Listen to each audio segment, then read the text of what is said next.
L'argument de la légitimité historique, rabâché par le Heshbot, m'a toujours semblé ridicule. Celui d'une récompense de la vertu déclenche forcément une moue dubitative.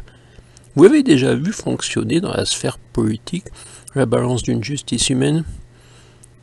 Il peut néanmoins apparaître recevable, faute de mieux, si on considère la disparition de l'électricité impossible par la simple expérience d'un scientifique. Mais dans ce cas, pourquoi une telle attente des décennies de drame entre le blackout et la chute du dernier des Auréliens?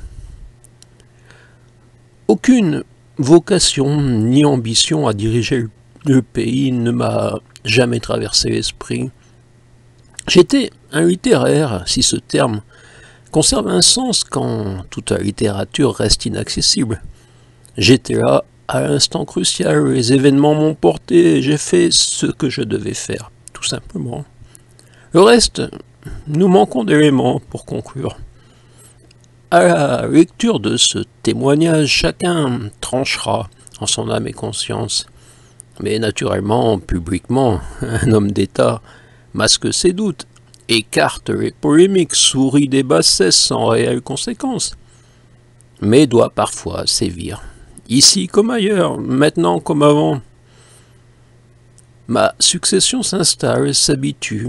Le vieil homme, le père de la nation, selon les courtisans, s'éloigne.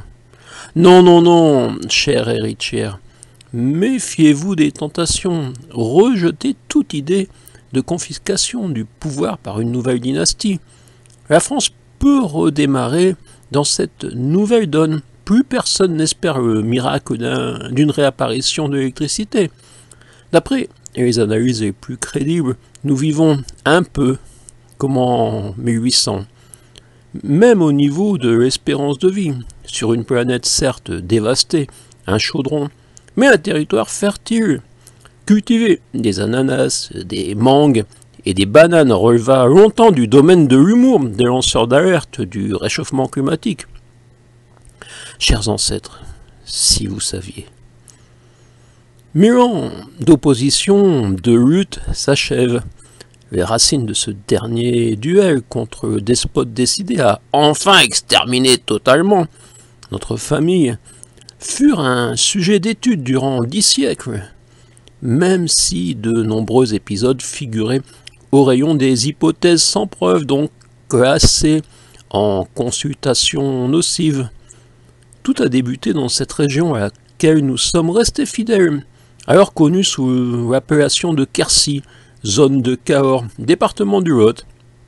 Le château de Mercuès est logiquement devenu ma maison de quasi-retraite, même s'il me faudra bien, parfois, poser la plume et retourner à l'Élysée. Oui, je suis un privilégié disposant du plus somptueux patrimoine national, et pouvant même puiser dans la réserve de papier et stylo pour ses mémoires.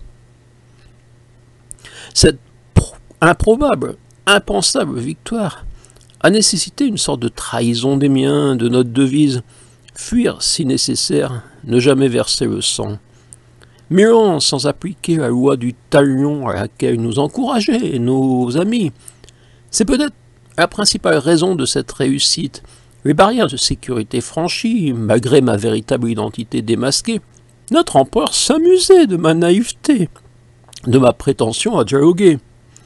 Lundi 23 juin 3000, mon grand-oncle Grégoire s'était bien rendu au palais avec cette même idée d'une explication possible, et son grand-père, malgré le chaos, s'empressa de le liquider. Nous avions nos maximes de référence auxquelles chaque enfant était initié. Nos autoproclamés ennemis se trompent.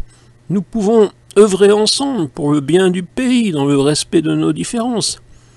Nous avions notre tradition orale, notre discipline d'instruction, quand 99,9% de nos contemporains se satisfaisaient d'accéder en une pensée aux informations classées dans les immenses mémoires numériques. Certes, à quelques secondes d'avoir la gorge tranchée, l'âme devant les yeux, Ma main ne s'est pas levée. La ruse suffit.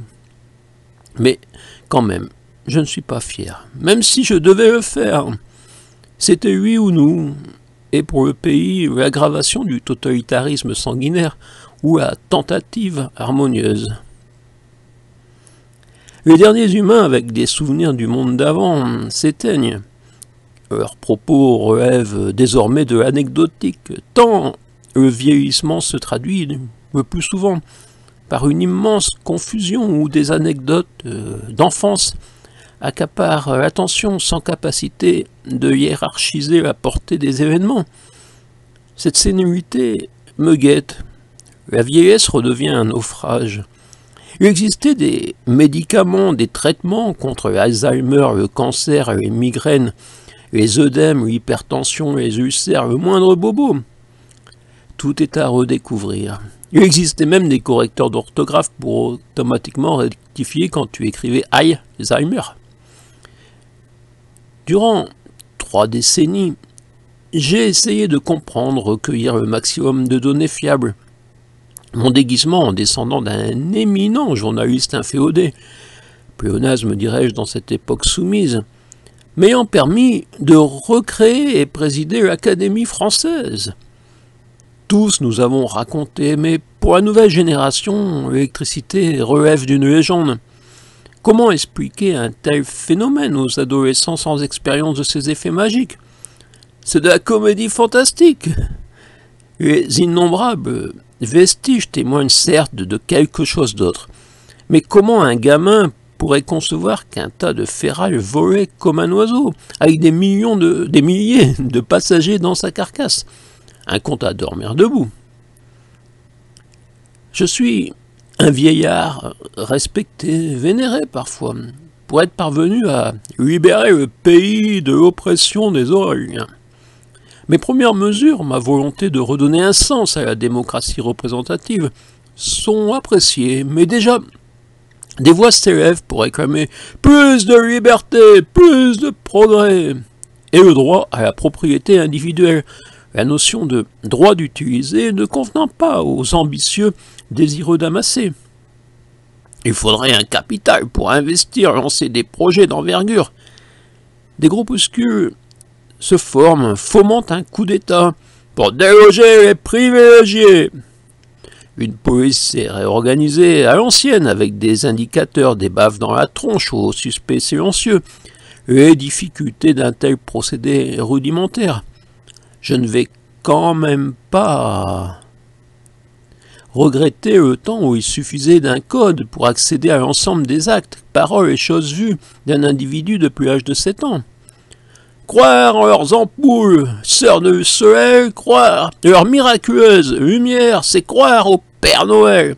Une fable pour amuser les enfants, pour détourner des véritables préoccupations, nous cacher les grands secrets, nous voulons la vérité.